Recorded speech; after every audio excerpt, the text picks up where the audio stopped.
dari ditipu, bikin bisnis bangkrut, kayaknya semuanya gagal di Indonesia, padahal di Thailand sukses banget, dan sampai akhirnya lu sampai dijulukin Ustadz Dennis Lim gitu, you know. Ya gini lah kok, orang bilang katanya si Koko udah begini, kok Dennis udah begini. Dunia yang dulu kita kejar-kejar barengan, sekarang malah kejar-kejar gua. Wow. Hai, ini gua Daniel, tetangga kamu. Di sini gua akan ngobrol dengan tetangga gua tentang perjalanan hidup mereka dari kacamata spiritual di saat mereka mengalami situasi tidak pasti dan kekhawatiran, sampai bisa kembali bangkit menjadi orang yang lebih kuat dari sebelumnya. It's gonna be very exclusive and inspiring. Masih ngobrol sama Ustadz Dennis Lim di Daniel Tetangga Kamu. Dan guys, kalau misalnya kalian lebih suka dengerin kita audio aja, please listen to our podcast. Karena cerita-cerita tetangga kita di sini mungkin sedang kalian butuhkan untuk menyelesaikan masalah yang sedang kalian hadapi. Mungkin ini bisa memberikan perspektif baru, dan yang pastinya gue sangat percaya kalau kita mendengarkan hal-hal yang baik, otomatis pikiran kalian pun juga akan tercerahkan ke hal yang lebih baik. Kita udah ada di semua digital platform podcast, langsung search aja Daniel Tetangga Kamu. Balik lagi ke my bro Dennis. Jadi gini Dan, 3 tahun lu bilang ya, 3 tahun lu baru sadar bahwa itu ternyata adalah berkah dan pertolongan dari Tuhan gitu. Gue gara-gara pandemi ini, gue kenal juga beberapa orang yang bisnisnya hancur, dan dia kayak berasa mulai dari nol lagi, harus memulai semuanya dari nol, ya ditipu juga, belum lagi yang tiba-tiba, aduh bener nih resesi kemarin ada apa sih yang bank Silicon Valley Bank bangkrut dan lain-lain, dan abis itu temen gue yang stres banget segala kayak gitu karena dia di dunia startup gitu ya, dan sepertinya nih, lu udah di posisi bahwa ya udah, ini Tuhan memberikan penolong, gue dibikin dari nol lagi gitu. Untuk orang-orang yang sekarang ini lagi ngelewatin, lagi ada di posisi lu saat itu, di tahun pertama mungkin, ketika lu harus mulai dari nol lagi gitu ya, lu akan ngomong apa ke mereka untuk, you know, kalau misalnya setelah 3 tahun setelah lu deket sama Tuhan, lu ngeliat ke belakang, wah itu penolong tuh buat gue. Cuman sekarang ini buat orang-orang yang lagi ngelewatin masa sulit ini, dia punya istri, dia punya anak, dia gak tahu harus bagaimana gitu, what would you tell them? Makanya itu yang tadi gue bilang kok, kalahnya kita sama anak kecil, di hati kita udah ada ilah, dalam artian sesuatu yang mendominasi hati kita. Karena masalahnya itu yang nentuin bahagia kita kok. Ketika misalkan ilah itu sudah nemplok banget di hati, ya jadi standar bahagia itu ketika itu terjadi gitu kan. Padahal masalah itu 1 tergantung ilah, 2 kadang masalah itu gak usah diapa-apain.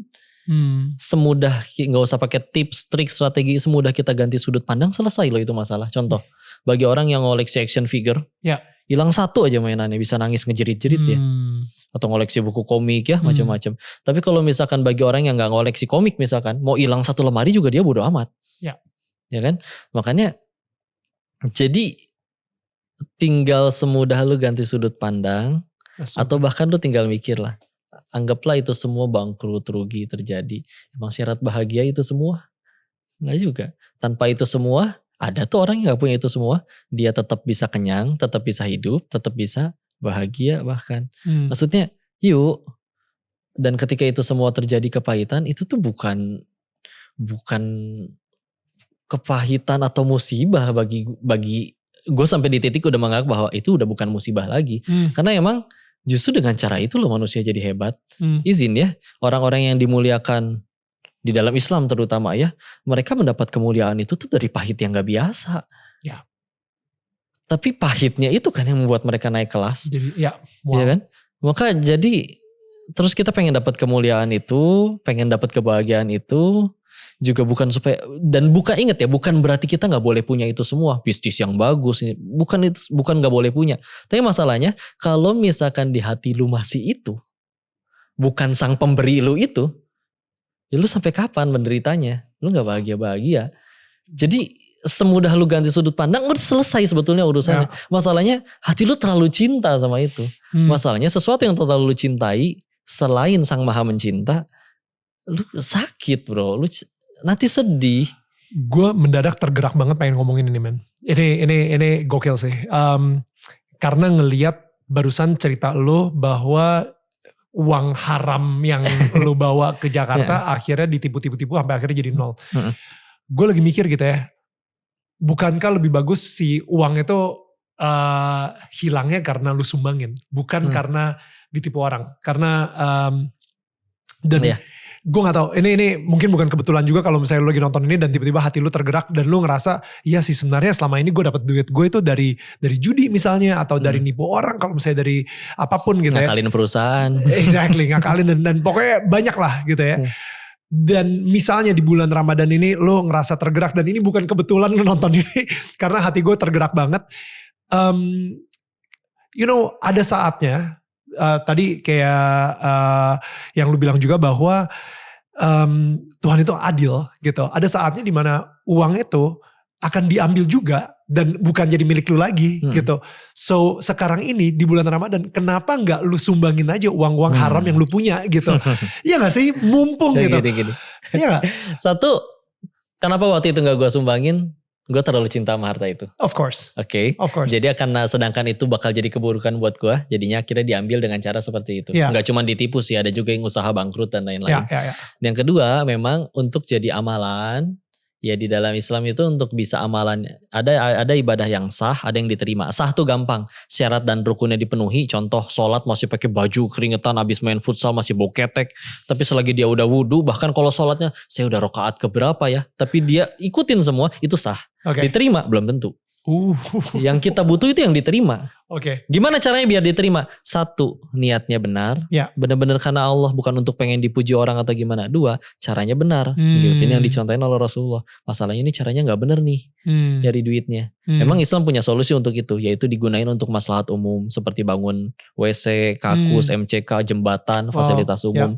Itu silakan digunain untuk disumbangin itu. Tuh ya. Iya, jatuhnya memang disumbangin juga sih. Tapi tapi maksud gue itu dengan hati yang udah penuh pertobatan ya, hati yang udah tobat gitu, bukan hati yang gue berarti setelah Ramadan ini gue bakal ngambil duit lagi dari judi dan lain-lain untuk gue bisa nyumbang lagi ke MCK sama ke kaku. Gue pengen bilang kayak gini, lu lakuin itu lagi, lu bakal ada nyampe di titik lu akhirnya jenuh juga, kok gue gak bahagia juga, dan ujung-ujungnya lu bakal nyari Tuhan juga. That's good. Masalahnya kalau misalkan ya udah, berarti nanti aja gue nyari Tuhannya pas tua. Siapa yang menjanjikan lo hari tua? Yang lagi ngomong aja 5 menit lagi gak tahu, gitu kan? Kecuali kalau kita bisa tahu kapan waktunya, ya silakan. Allah punya kuasa untuk mengampuni itu semua. Kalau kita tahu kapan meninggalnya umur 60 misalkan, ya udah silakan 59 tahun awalnya silakan maksiat, hari terakhir tobat, selagi nyawa belum sampai kerongkongan, tetap bisa diampuni. Itu masalahnya kan kita gak tahu. Ya. Makanya justru kadang lebih iri dengan orang-orang yang udah ditentuin umurnya, katanya orang bilang kasihan sama mereka, padahal bisa jadi mereka yang kasihan sama gue. Kayak mau izin ya, ada korban penjajahan ya, atau kezoliman di luar sana, mereka kena ledakan, kena apapun, kata orang kasihan. Tapi masalahnya seperti anak-anak yang baik di sana, ada yang mereka udah hafal Quran, tapi mereka harus wafat. Bisa jadi Allahnya udah sayang sama mereka, gak usah hidup terlalu lama di dunia, cuman sebentar, dunia mah cuman jembatan, gak ada orang yang bagusin jembatan, rumahnya didiemin, tapi jembatan bakal dilewatin juga, ya udah cepetan pulang. Bisa jadi anak-anak yang masih kecil udah harus sakit, udah harus wafat, mereka dari sana ngelihat, ngapain ya si Dennis hidup lama di Indonesia tapi gak jadi kebaikan, gak jadi amal solih, karena tujuannya aja yang udah mesti benar-benar diubah deh.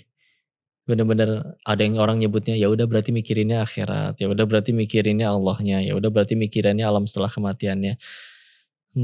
Dan ketika akhirnya mikir kayak gitu juga jangan dianggap bahwa nanti berarti gue tinggal sholat aja, nggak usah ngapa-ngapain, nggak usah kerja, nggak usah apa, kan rezeki dari Allah. Itu juga salah. Itu juga salah banget ya, karena justru makin lu kenal dengan Tuhan, lu malah pengen banget jadi manfaat bagi orang lain. Exactly. Salah satu cirinya seperti itu. Jadi ya that's good. Itulah ketenangan yang perlu dicapai ya. Ketenangan dan kedamaian itu ya. Bro, jadi gue pengen denger cerita lu sampai akhirnya lu bisa sedekat ini sama Allah sih. Sederhananya karena tadilah kok gue udah nyobain semua yang kata orang sumber kebahagiaan, tapi gak dapet kebahagiaan juga. Sampai di satu titik dunia itu begitu ngebeseninnya, Dan sampai sekarang gue belum pernah bosan dengan hidup setenang ini. Gitu aja jadinya. Tapi ya itu perlu perjalanannya tangis, sendiri gitu, air exactly. mata ya. Dari ditipu, bikin bisnis bangkrut, kayaknya semuanya gagal di Indonesia. Padahal di Thailand sukses banget. Dan sampai akhirnya lu sampai dijulukin Ustadz Denny Slim gitu. You know. Ya mulai dari nol ya emang. Ketika ya ditipu, bangkrut, bisnis sama yang udah, dia bukan penipu padahal. Beneran jujur, ahli di bidang itu, tapi entah kenapa dia bisnis sama gua rugi. Padahal sebelum dan setelah dengan gua selalu untung. Wow, karena emang bidang banget. Sampai akhirnya mikir, berarti alasan apa lagi selain ya lu lagi dijadiin jalan untuk ngebersihin duit haram gua bro. Udah gitu aja alasannya. Tapi ada di titik memang akhirnya mulai kok dari nol lagi. Dari yang mulai jadi kurir, nganterin paket panas-panasan. Really? Sempet ya? Ngetok-ngetokin rumah orang, paket gitu ya. Jualan kaos kaki di emperan, di CFD. Jadi mulai dari situ lagi. Cuman memang akhirnya gue balik waktu itu. Ibarat orang biasanya, ibadahnya disempetin seminggu sekali. Atau beres kerja, sempetin sholat atau pengajian. Nah sekarang waktu itu ini kayaknya mesti dibalik. Sekaligus emang kayak challenge, kayak mesti dibuktiin ya Allah nih ya. Jadi udah nuntut ilmu, ibadah, ada waktu sisa baru ngurus usaha. Wow. Jadi dibalikin dengan cara itu. Ya ujung-ujungnya ya gini lah kok. Orang bilang katanya si Koko udah begini, Ko Denny sudah begini. Cenah mah sukses menurut mereka. Cenah udah masuk TV dan lain-lain. Enggak lah, sukses mah kalau udah masuk TV. Tapi mudah-mudahan ini juga jadi pelajaran bahwa yuk, dunia yang dulu kita kejar-kejar barengan, sekarang malah kejar-kejar gua. Wow. Karena gue ngedeketin si pemilik dunianya. So good. Jadi, tapi ya bukan itu dijadiin tujuan juga sih. Tapi balik lagi adalah, kalau misalkan dengan itu bisa ngajakin orang untuk, yuk, gak semua di dunia ini bisa lu jadikan kenyataan. Karena dunia ini bukan punya lu. Makanya, agama turun untuk jadi jalan kebahagiaan bagi lu semua. Makanya disebutnya kan jalan keselamatan lah atau apapun itu. Karena memang ya, itu aturan dari yang bikin lu bro. Terus gimana atuh? Berlaku. Ya kalau ya. I love that. Salah satu syaratnya mungkin ya kayak sekarang ini ya. Gue juga pengen tahu ya. Di semua agama puasa itu adalah sesuatu yang kayaknya diwajibkan. Kalau setelah lu pelajarin, gue pengen tahu sih kenapa puasa? Puasa, ya. Puasa kalau kata Al-Qur'annya la'alakum tattaqun dari Al-Baqarah ayat 183 ya. Kutiba alaikumusiyam al-ayah dan selanjutnya. Karena emang supaya kamu menjadi orang yang bertakwa. Tapi ketika akhirnya kenapa puasa? Kalau secara medisnya kita udah tahu ya untuk kesehatan dan lain-lainnya. Memang itu bisa untuk kesehatan. Tapi memang sejatinya puasa itu menahan diri kita bahkan dari sesuatu yang halal. Suami istri halal bagi dirinya, tapi di waktunya puasa gak boleh. Makan minum halal boleh baginya, orang makanannya punya dia sendiri kok, beli sendiri dengan harta yang halal, tapi di waktu itu gak boleh. Agar supaya akhirnya kita dilatih sih. Sesuatu yang kamu miliki bahkan itu halal bagimu terlalu banyak. Satu, bisa terlalu kamu cintai. Dua, bisa membuat ada pesaing Allah di hatimu yang membuat kamu sulit bahagia.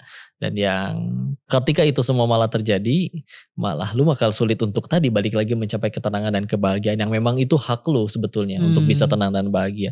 Jadi puasa itu salah satu latihan yang paling oke banget sih untuk membuat kita lepas dari ilah-ilah berhala-berhala lain di hati kita yang membuat kita jadi tunduk dengan itu dan bahagia kita jadi kaku, jadi cuman itu doang. Padahal kita berhak bahagia tanpa itu semua. Wow. Dilatihnya pakai puasa. It makes sense sih. Karena lo jujur selama puasa itu ya, lo kayaknya lebih sensitif juga sih. Lebih secara spiritual pun juga lebih sensitif. Pengontrolan diri pun juga lebih baik gitu.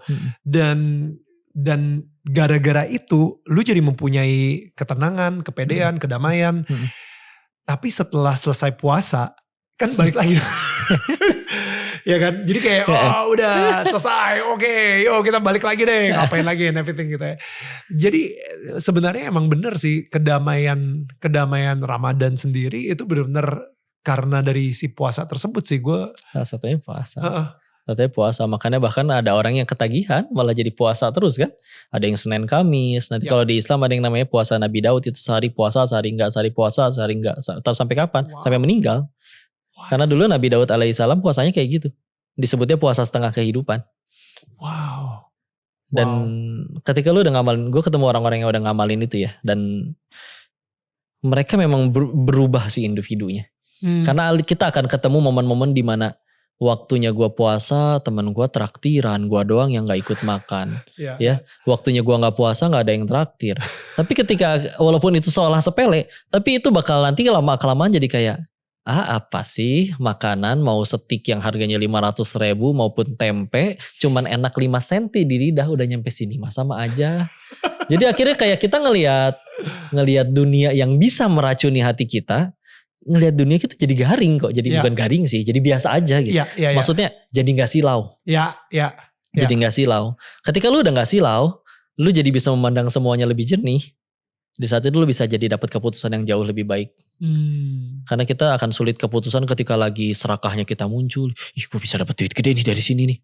Ya kan? Tapi ketika lu udah gak silau lagi dengan sesuatu yang bisa ngotorin hati lu, yaitu salah satunya adalah dunia dengan gelimangnya. Ya wajar sih kalau kehidupan lu jadi lebih baik. Karena tadi kan kita jadi bisa ngambil keputusan yang lebih baik, keputusan yang lebih baik, hasilnya konsekuensinya juga lebih baik. Enak banget.